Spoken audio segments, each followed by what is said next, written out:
Greg Gard, year 10 as the head coach of the Wisconsin Badgers. When you look at the last decade of your life, how do you describe it? Crazy. I mean, it's been, time flies when you're having fun, right? I mean, 10 years seems like it was yesterday. It's gone in such a hurry. But you just look back at look at all the things that have changed in college basketball in 10 years, the last 3 years, let alone the last 10. So, I probably had much more hair 10 years ago. I was probably about 15 pounds lighter. I slept much better than I do now. All those things that come with the warning label with this type of job. You win 27 games last year. That is not an easy feat, nor alone in this league. And I know you want to go even deeper in the NCAA tournament. Right. Doesn't everybody? But when you think about the identity that you've built and that you still want to continue to build, how would you sum up the state of this program?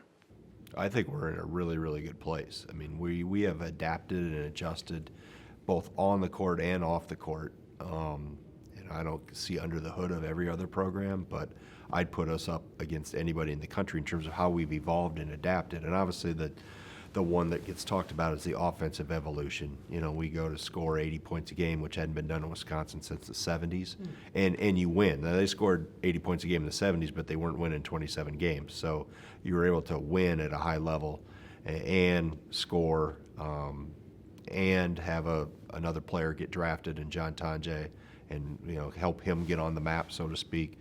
But then how we've evolved off the court too. I think just the embracement of the portal, the evolution through the NIL world, all those things have simultaneously helped keep us very relevant. How did the offensive evolution start? It started actually probably 2.5, 3 years ago, knowing that we had to score more. Just watching the evolution of college basketball, the teams that were consistently in the upper echelon. And hey, we won a lot of games 53-50, right? But just watching how the game had changed, how the rules were changing. More fouls are being called. They wanted more free throws. They wanted scoring to go up. The evolution of the three-point line, the skill set of the players coming in, what I saw in recruiting, just all those things led to we had to find ways to score more. And, it was a happen chance conversation with a former player, Kirk Penny, that helped. I kind of knew where I wanted to get to. I wasn't sure how to get there, how to build that bridge, as I always say. And Kirk was back from New Zealand. He had retired from playing and coincidentally walked in my office one summer day, and we chatted for about an hour. And he was on vacation up in Wisconsin Dells, which is chock full of water parks, and he was tired of going down slides with his kids, so he had to take a break. And came down to hang out with me, and he decided to hang out with you. Yeah, hang out with me. And one conversation led to him coming back a couple of weeks later, and it kind of evolved where he ended up helping us kind of part-time that first year, and then it evolved into a full-time position, and just helped us build the bridge of how we were going to get to where I thought we needed to go. And it was more than just X's and O's, right? It was the pace and the spacing are the biggest things that I think we've evolved with. And then recruiting specifically to the system. And I think that was one of the biggest reasons why we took this jump this past year. We were doing a lot of the same things prior, but we had a team that was built to play in this system this past year, and just like we do going forward. Let's face it, some coaches can be stubborn to a degree, but part of that is what makes some coaches very successful. Right. How did you balance, okay, I've always done things a certain way, but all right, there's a degree of letting guard down and taking something new on.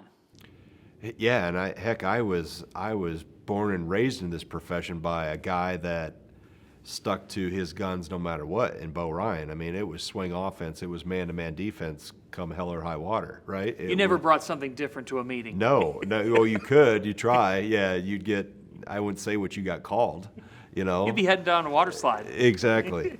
So, yeah, I was and tethered to a ton of success. And I had a ton of success prior to this, just seeing where we had to evolve and where we we had to transform to it. But we're still tethered to and anchored to the core principles. You know, I still get stressed out about turnovers, too many turnovers. I still get stressed out about bad defense. You know, we're not changing that.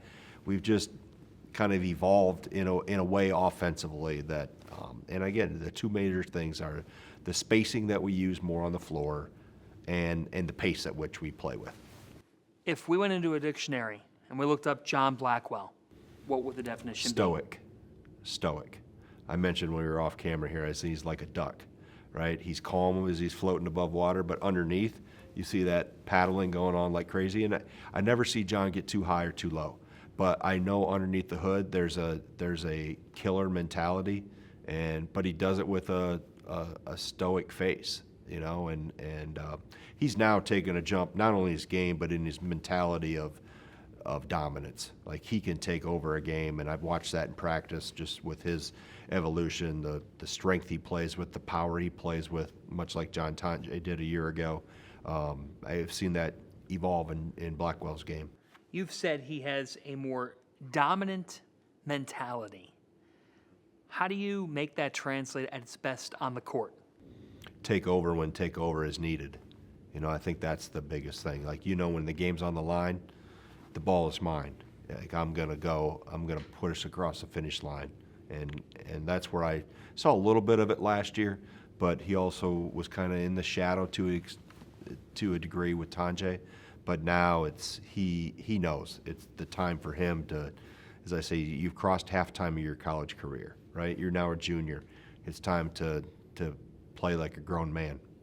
What does Nolan Winter bring to this program every day? Man, I mean, the skill set is through the roof. I mean, 7', 7'1", runs like he does. He's added now strength and weight. I would say you got to get a bigger hammer in the fight. So he's got a bigger hammer now in terms of physically ready to really do some things. But his size and his skill level, you know, the way he runs, the way he shoots it, and he has an edge to him. You know, he's always looked at the skinny, tall kid, but he can be a prick when you need it, and that's good. I like to have a guy that has that edge to him that really wants to compete and go at you. You know this league so well. What's it say about Tom Izzo that he continues on over 3 decades and the all-time wins leader in this conference? What's it say about him?